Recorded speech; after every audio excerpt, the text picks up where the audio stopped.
So I think that's hot. So I think we are ready to get started. Good morning. Welcome, everybody. We're glad you're here this morning, whether you are physically here or joining us online. Thank you. We are once again I'm picking back up. Y'all did well last week. Terry did a good job of leading you through that, and so definitely appreciate you and all the work that went into that. Because I know that it's good to know that you're in good hands if I need to be away, and so that's a good thing. We're picking back up this week in Genesis at chapter 46 as we're going to continue our walk through the life of Abraham, Isaac, and Jacob. And, at this point, we're finishing up the Joseph narrative. Joseph, you know the story, sold into slavery in Egypt, wrongfully imprisoned, ends up being elevated to the highest position in the land under Pharaoh. He leads the country through this drought, through this famine, and people from all over the world are coming to get grain because they're the only ones, Egypt is the only ones that has it. And so his brothers end up coming to him. Joseph knows who they are. They don't know who he is. There's this big, beautiful reveal. Truthfully, one of the most emotional moments, especially in Genesis, but maybe in the Old Testament, when Joseph finally reveals himself, and that's movie stuff right there. It's really good. At any rate, y'all covered that last week, and so now he has sent for Jacob. And so we're going to look at chapter 46, Jacob's journey to Egypt. I jokingly titled this lesson, Life Begins at 130, because that's how old Jacob is as he makes this journey to Egypt. And one of the things to keep in mind is that there is a direct parallel here in Jacob's journey to Egypt and Abraham's journey to Egypt. If you remember way back, we covered that, but there are two pictures here of living in the world as a follower of God, as a child of God, as a believer. And Abraham, when he makes his journey to Egypt, there's a famine, you remember.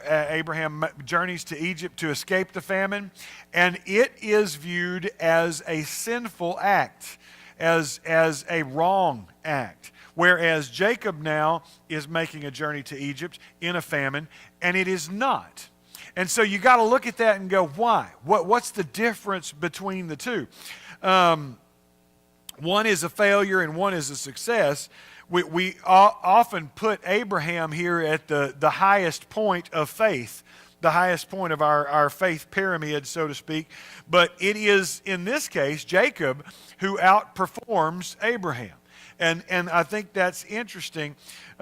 It's not just the personal consequences that are at stake, but the effectiveness of their own understanding.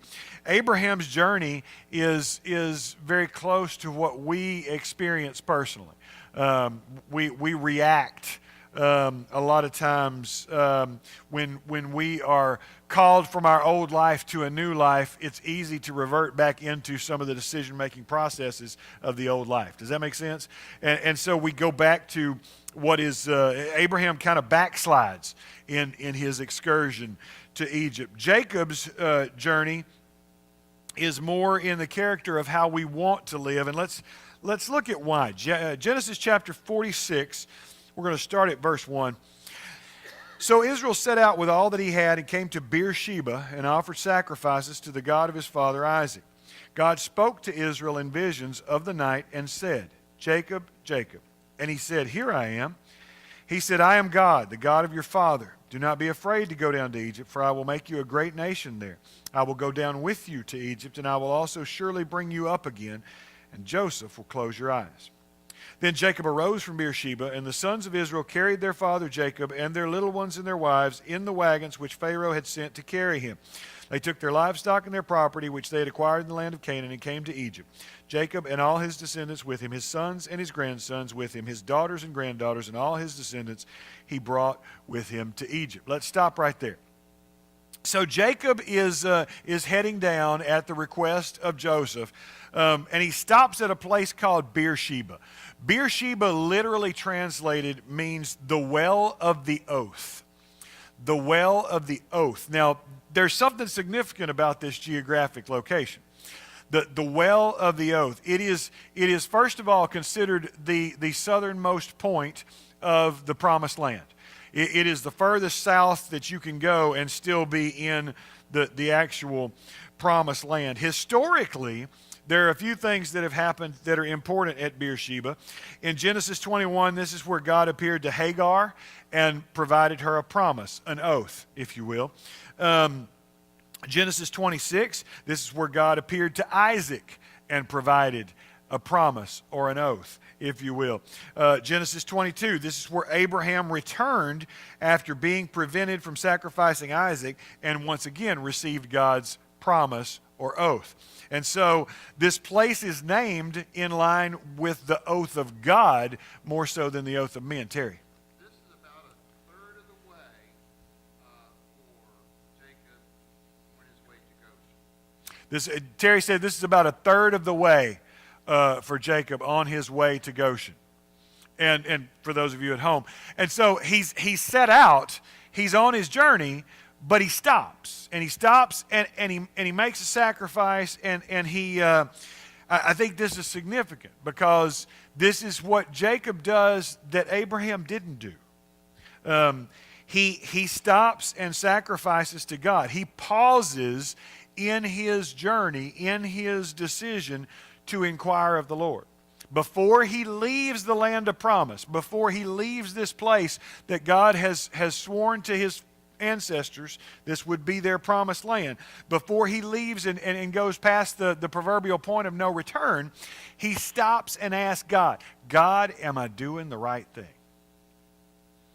I think there's something significant there because I think a lot of times we forget this. We forget this step, right? We make our decisions and we decide, man, we're going to do it this way, and we take off.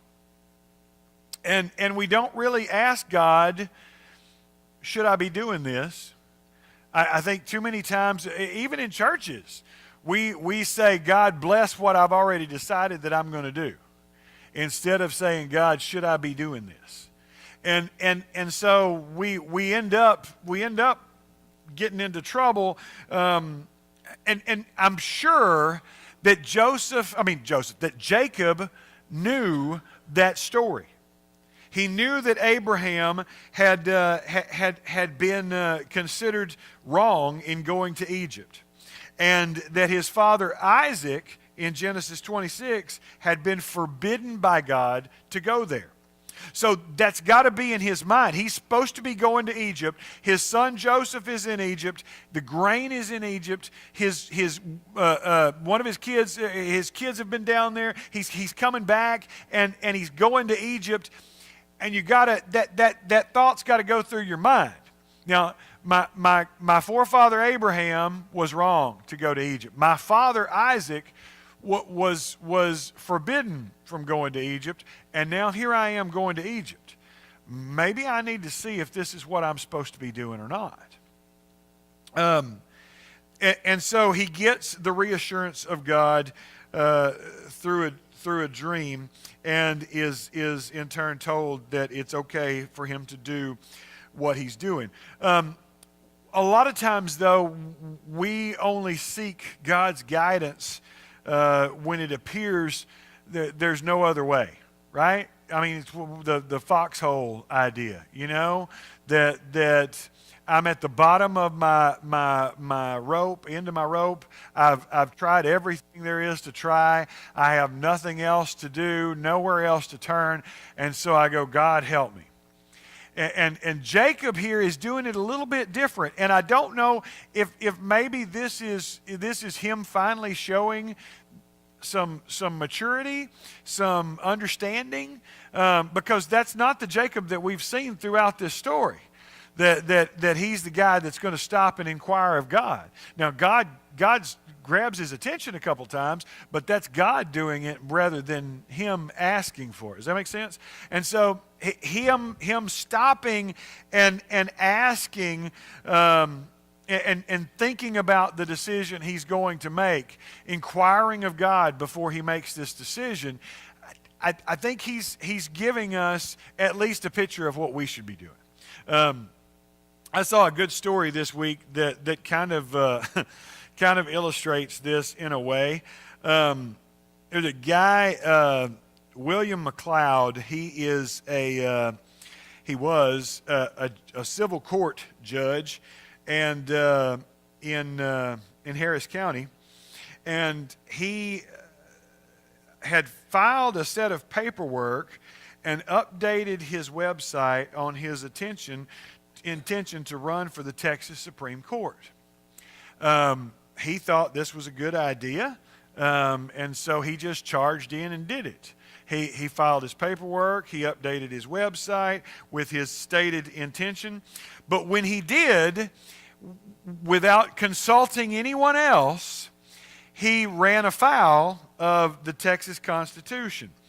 The Texas Constitution considers any declaration of candidacy for another office an automatic abdication of the official's current position. And so in the eyes of the law, he technically resigned as judge when he updated his website that he was going to run for the Supreme Court. He appeared before the Harris County Commissioner's Court and in a very tearful pleaded for mercy, but the commission voted to remove him anyway, arguing that his actions presented a conflict of interest. But it's just an illustration of sometimes you need to stop and ask somebody else. You know, this is a judge. He thinks he knows the law. Obviously he didn't, and it might have been wise to consult a lawyer or somebody else before you jump into this. Y'all have heard me talk about the Entourage Theory. Have you heard that? You remember me talking about that? That I don't care who you are, whether you are Michael Jackson or Mike Tyson or Elvis or whoever it is, when you get surrounded by a group of people who only say yes, sir, that's when you do stupid stuff. Because nobody's willing to tell you that's stupid. And so you come in with a face tattoo because you think that's a good idea. And because nobody's there to tell you don't do that, that's stupid. And you know what I'm saying, though. We laugh, but it's true. Because sometimes you need other people. You need to be able to consult other people. I was talking to somebody this week about the difference between the Church of Christ's leadership structure and other churches. And this person came from a community church model where the pastor was in charge and everybody else was kind of under him. And I said, that's why you see a lot of these community church or that kind of pastors get into trouble because they don't have any accountability. The way we do it with a plurality of elders, with a group of leaders instead of one, means that you have different opinions and different voices to say, no, that's stupid. Don't do that. And I think not only is it biblical, but it also makes sense. Because you don't have any one person, whether that be, I've been in churches where you had the chief elder that ran the whole place too, and that's just as unscriptural and ungodly as the chief pastor. And so but having a group of people to say, don't do that. Having somebody to consult. And I think Jacob here consulting God. Now here's something, and this is totally, there's not a right answer to this, so I just want you to, if you want to comment on it, feel free. I researched commentaries and looked at a bunch of stuff this week, and I couldn't find a satisfactory answer to this question. And this is how I roll, because I ask myself these questions, and it doesn't.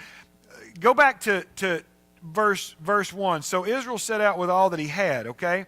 and it calls him Israel. God spoke to Israel in visions. But then when God speaks to him, he doesn't call him Israel. Now, God has changed his name to Israel, but yet when God speaks to him in verse 2, he says Jacob.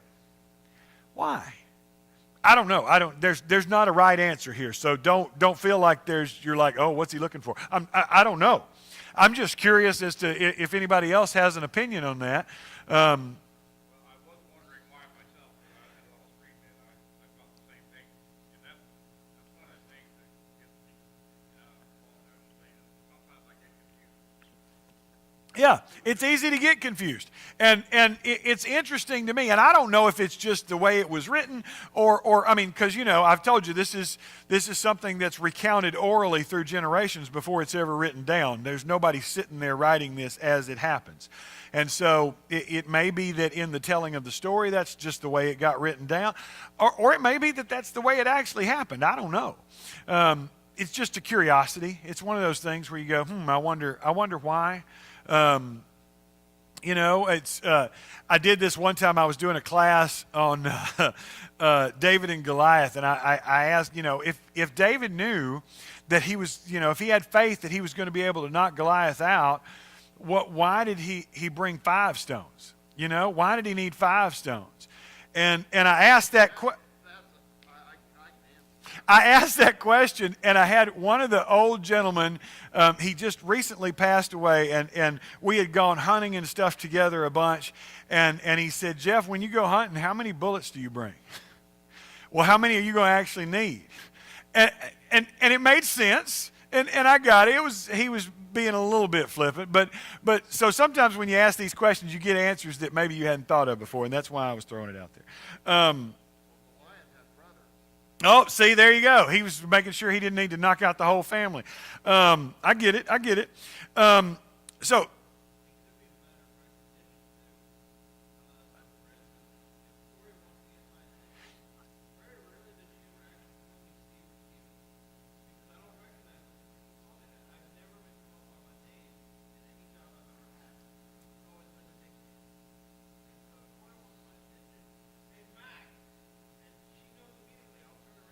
interesting. Okay. Those of you at home, Steve was saying that maybe it was just about recognition. He was talking about how he's very rarely been called Steve or Stephen, and so he doesn't answer to that as readily. And so his wife, when she calls him, will use a nickname in order to get his attention. Maybe that's what he was doing. I don't know. It's one of those things that's curious, and we may never know the answer, and it doesn't really matter. It's not germane to the story one way or the other. It's just curious. Pick it up in verse 28. Now he sent Judah before him to Joseph to point out the way before him to Goshen. And they came into the land of Goshen. Joseph prepared his chariot and went up to Goshen to meet his father Israel. As soon as he appeared before him, hang on, Siri just tried to ask me what she could help me with. As soon as he appeared before him, he fell on his neck and wept on his neck a long time.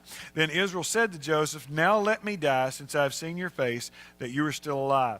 Joseph said to his brothers and to his father's household, I will go up and tell Pharaoh, and will say to him, my brothers and my father's household, who were in the land of Canaan, have come to me, and the men are shepherds, for they have been keepers of livestock, and they have brought their flocks and their herds and all that they have.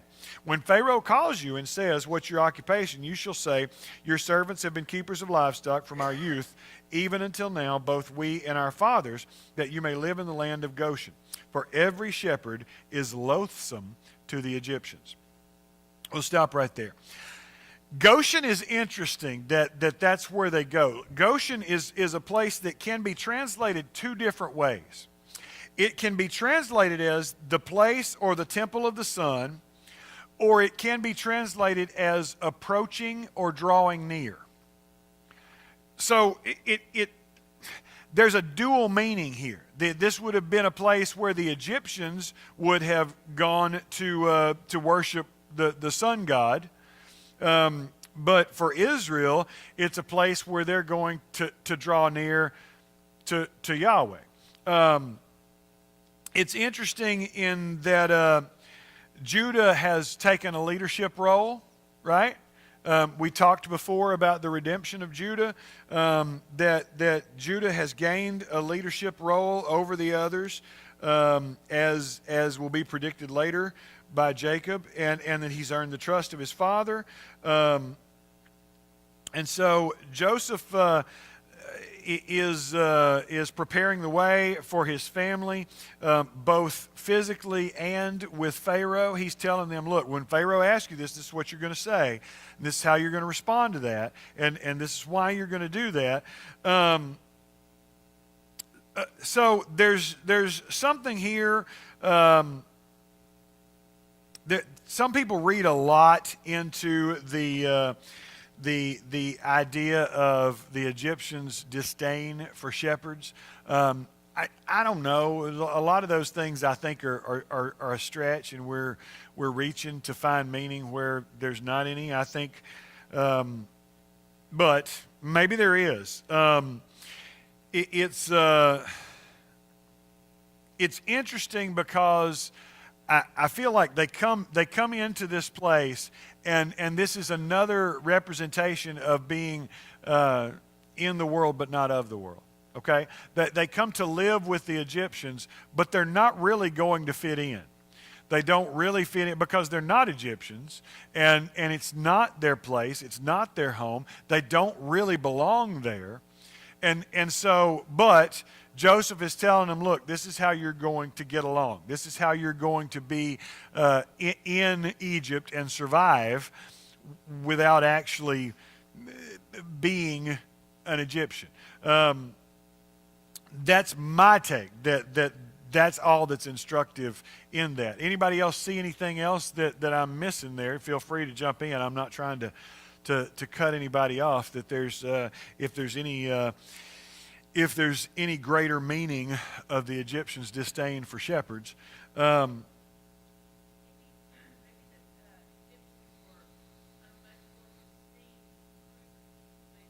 Yes. Yes.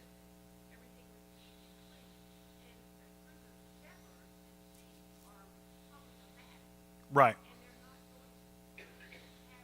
They're not going to be as clean. They're not going to be a part of that culture. Remember, we earlier when Joseph was brought before Pharaoh, they stopped to clean him up and to shave him, and that was important because he wasn't allowed to go into Pharaoh's presence. You remember the Jews, the beards are a big thing. And so we're talking some of them the Duck Dynasty beards, this is ZZ Top beards. It's a big thing. And that's a symbol of wisdom in Jewish culture. And so having the beard is a big deal. Later on in some of the battles, they're going to shave half of a guy's beard off as a shame, and it's a way of shaming somebody. And so that's a big deal.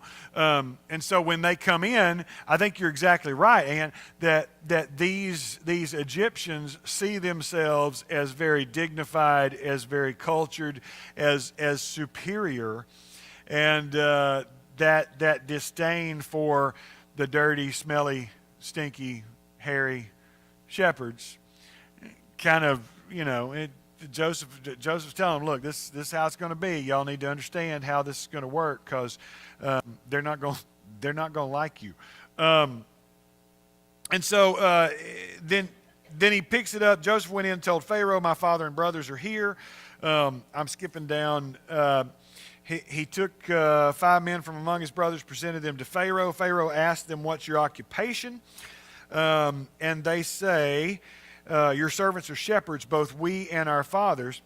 They said to Pharaoh, we have come to sojourn in the land, for there is no pasture for your servants' flocks, for the famine is severe in the land of Canaan. Therefore, please let your servants live in the land of Goshen.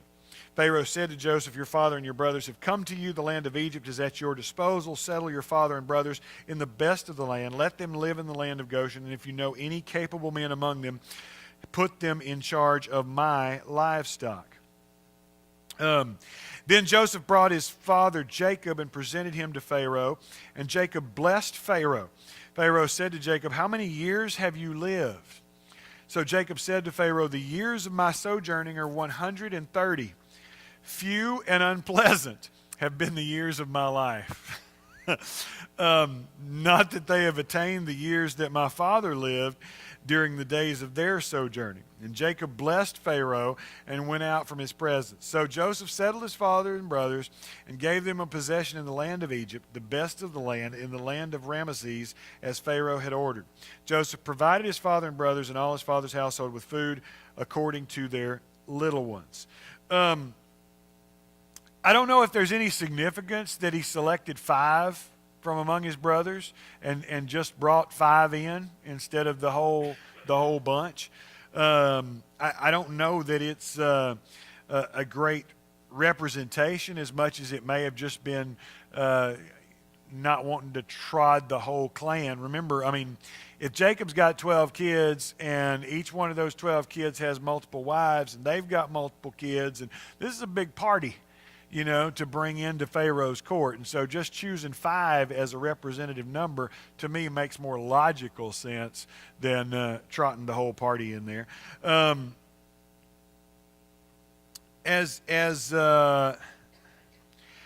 think there's some things that should stand out to us, that they are sojourning. That's not a word that we use very much anymore. I don't sojourn. But that's used a lot in the Old Testament, the idea of sojourning. In the New Testament, it's gonna use terms like aliens and strangers, but it's meaning the same thing. That you don't belong here. That you are just here for a limited time. You are just passing through. We are sojourning here means that this is not, we're not coming here to homestead. This is temporary. We're not planning on staying forever. This is a visit, not a move. They're seeing this as being just a temporary thing.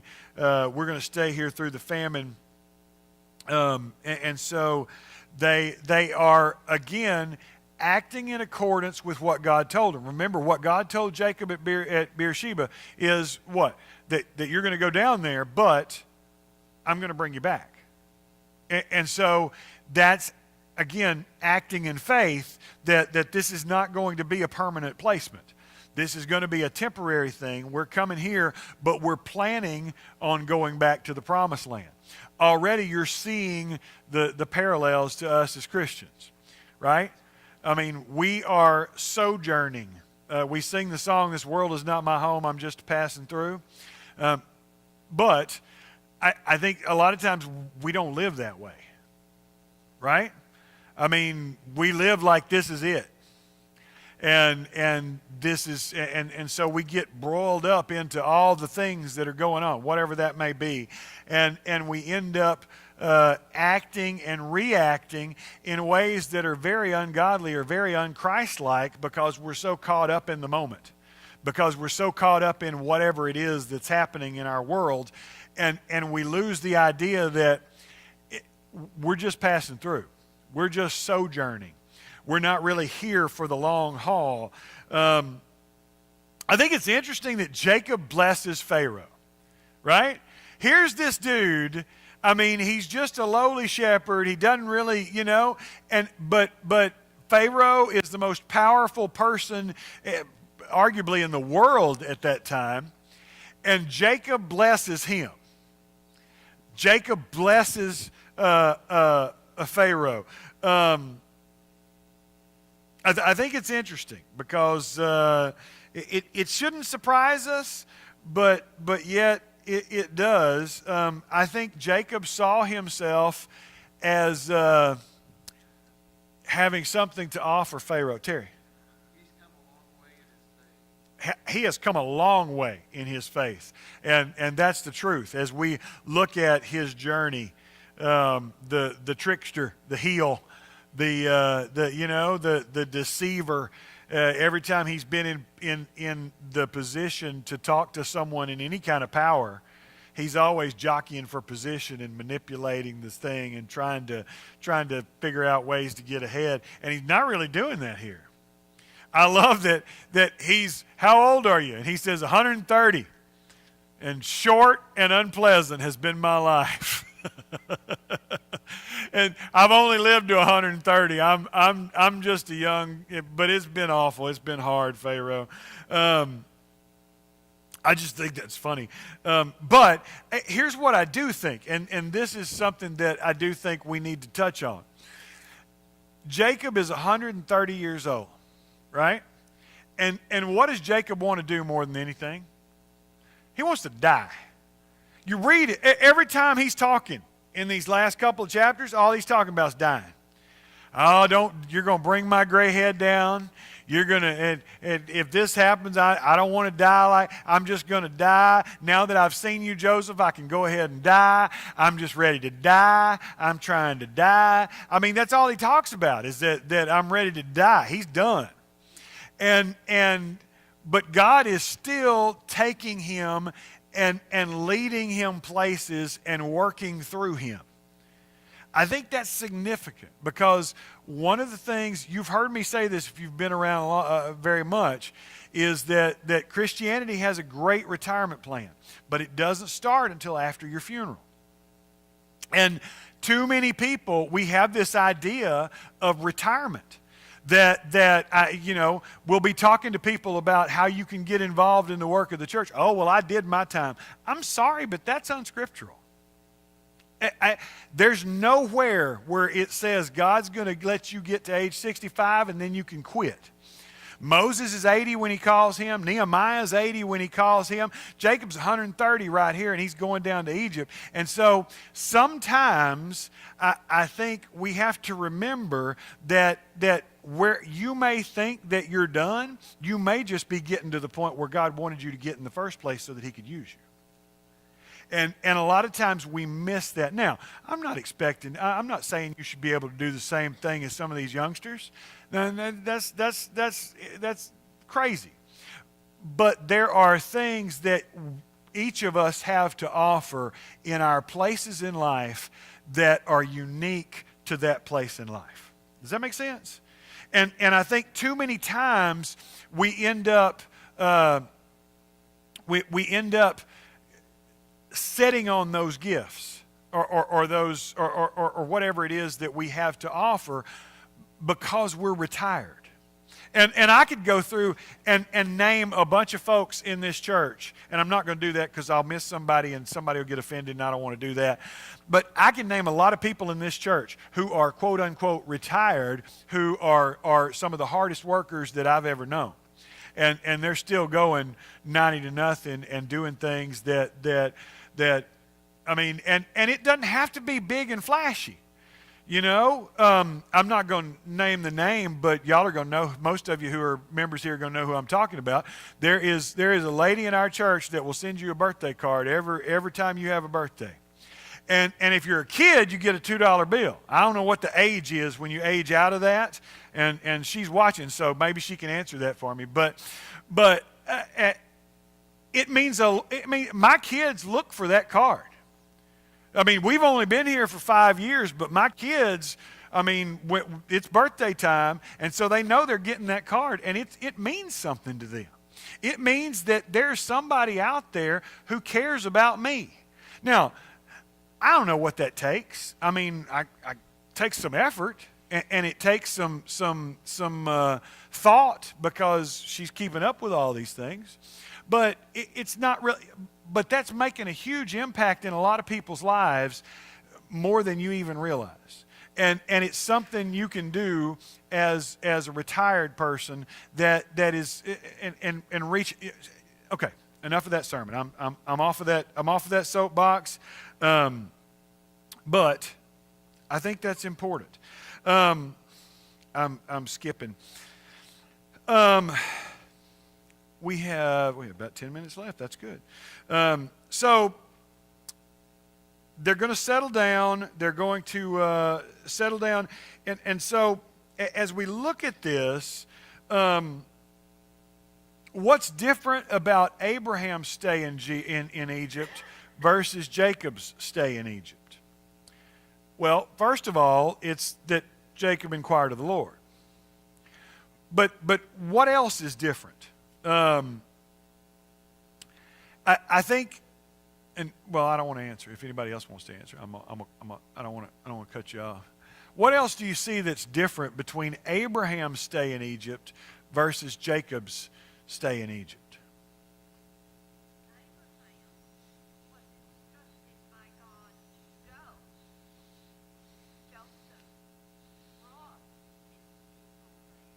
Okay. Okay.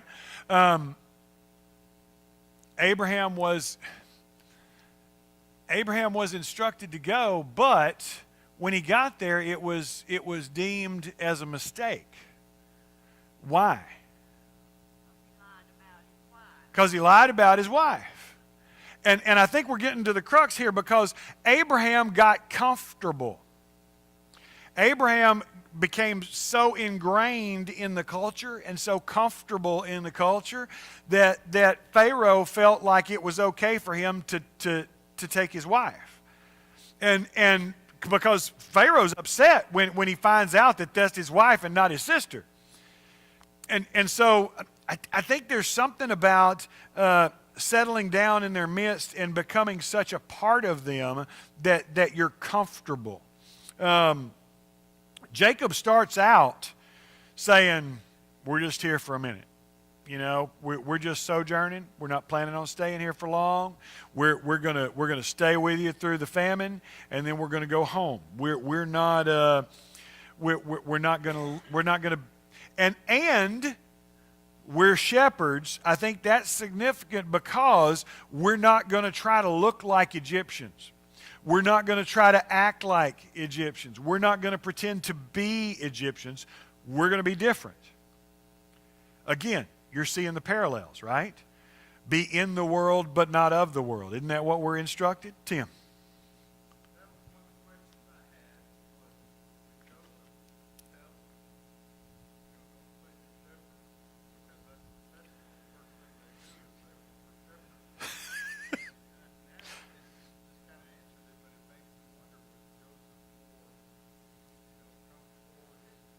Yeah. Yeah, and I don't know. He's telling them, you know, that shepherds are loathsome to the Egyptians, but at the same time, you're right. And I think Joseph was very indoctrinated. That's a bad word, because that sounds like he's changed his core beliefs, and I don't think he had. But very, what's the word I'm looking for? Help me out. Very enmeshed in the culture, very acclimated. Maybe I'm grasping at straws. I don't know. Savvy. What'd you say, Steve? Assimilated. That's the word I'm looking for. Thank you. Star Trek. Very assimilated in the culture, because you know he when they come to see him, he looks like an Egyptian. He passes for an Egyptian. They don't ever think that, hey, this guy's not Egyptian. I mean, you know what I'm saying? And so he is enough in that culture that he can pass for an Egyptian, that he can and be seen as an Egyptian. Let's. I'm trying to get to where I want to be. Because I'm all over the place right now. Chapter 47, there's no food in the land,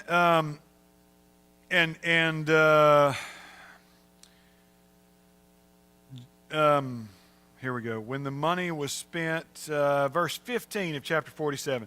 When the money was all spent in the land of Egypt and in the land of Canaan, all the Egyptians came to Joseph and said, give us food, for why should we die in your presence, for our money is gone. Then Joseph said, give up your livestock, and I'll give you food for your livestock, since your money is gone. So they brought their livestock to Joseph, and Joseph gave them food in exchange for their horses and the flocks and the herds and the donkeys. And he fed them with food in exchange for all their livestock for a year. When that year ended, they came to him the next year and said to him, we will not hide from my lord that our money is all spent, and the cattle are my lord's. There's nothing left for my lord except our bodies and our lands. Why should we die before your eyes, both we and our land, both us, by us and our land for food? and we and our land will be slaves to Pharaoh. So give us seed that we may live and not die. So Joseph bought all the land of Egypt for Pharaoh, for every Egyptian sold his field because the famine was severe upon them. As for the people, he removed them to the cities from one end of Egypt's border to the other. Only the land of the priests he did not buy, for the priests had an allotment from Pharaoh, and they didn't sell their land. I think it's interesting that there's like a progression here as to that might even be reflective spiritually. The first thing they offer him is their wealth, which in that society, the livestock is your wealth, right? That's how you're judged by your land and cattle and all that stuff. So the first thing they offer him is their wealth. The next thing they offer him is their land, and finally they offer him themselves, and are committing those things to him. I think this is not a direct parallel for that. However, us as Christians, as we're coming to Christ, I think we kind of miss that progression. And what I mean by that is we offer ourselves, well, I'm committing to this, I'm giving you myself, but we kind of hold parts of ourselves back. Okay? And you know what I'm talking about. We all as you know, I've told you stories about how people will say, well, I can't, I told the kids, bring your relationship to God. And they say, well, we can't do that because he'll break us up. There are parts of ourselves that we hold back and that we're afraid to give to God because we're not sure of what God will do with it. I'll be honest with y'all, and I hope she doesn't watch this, but I'm terrified that my youngest is going to be a missionary. Now, I shouldn't be, right? I should be thrilled with that, but she has that heart. You know what I'm talking about? That heart that loves people and wants to reach out to people. And I'm sorry, but we live in a world right now that kills missionaries, and that's scary to me. And you know, as a parent, it's really hard for me to let go of that because I'm scared. I know I shouldn't. I know I should be more lifting that. Does that make sense? And I'm not trying to be any kind of way except that I think there are parts that we hold back. Yeah, but sometimes we hold back our career. You know, I'm going to go to church and I'm going to be a Christian on Sunday, but on Monday I'm going to do what I got to do to get by. Or I'm going to do what I've got to do to be successful. Or I'm going to do, you know what I'm saying. Or maybe it's our family, maybe it's our career, maybe it's our money, maybe it's our I don't know. I mean, but we all, that we hold back parts of ourselves. Lord, I'm going to give you everything, except I'm going to hold back just a little bit here. I think we're called to be slaves. And the way you're a slave is it all goes, right? And that's hard. I mean, I've talked to people who are non-believers and they'll say, oh, being a Christian is just a cop-out because you're just taking the easy way out. And I'm like, you obviously haven't tried it because being a Christian is hard. And anybody who tells you different is trying to sugarcoat it. Because it is hard. It's hard to love your neighbor. It's hard to pray for those who hate you. It's hard to be that kind of person. And it's a lot easier to be hateful and mean and judgmental and all those things that we see in our world. It is hard to live like Jesus. And, sorry, I'm preaching. But the bottom line is that the bottom line of that particular segment of this story is that salvation is found in submission. That when these people find salvation, it's through total submission and giving up everything. I think there's something instructive for us right there. We're out of time, and so I need to wrap up. And so I'm going to I'm going to wrap up because it is we're out of time. But this is we're winding this up as we're coming to an end here, and winding up the life of Abraham, Isaac, and Jacob, and we're going to keep going in the auditorium class after this. I don't know where we're going, and so I'm putting this out there as a brief ad. I don't know what word I'm looking for here, but if there's something that you think would be interesting, a book or like a book of the Bible, not, the Shack or whatever. I don't care about that. But if there's a book or something that you want to study, shoot me an email or a text or something, because I'm trying to figure out where we're going next. I'm going to stay in here and be teaching in the auditorium pretty much indefinitely because of the streaming, and I want our people who are joining us from home to have a way to interact. And so this class is not going anywhere for a while, but we are coming to the end of this part. And so if there's something that you're thinking of and you're like, man, I wish we'd have a class on this, shoot me a text or email. I'm not guaranteeing you that we're going to do it, but I'm open to ideas right now because I'm trying to figure out where we're going next. I mean, we may just walk right into Exodus and keep going, but if we'll figure it out. At any rate, we're wrapping up. Time's up. Take about 15 minutes. Go visit, fellowship, do what you need to do. Be back in here in 15 minutes. We're going to worship together. Thank you for your participation this morning.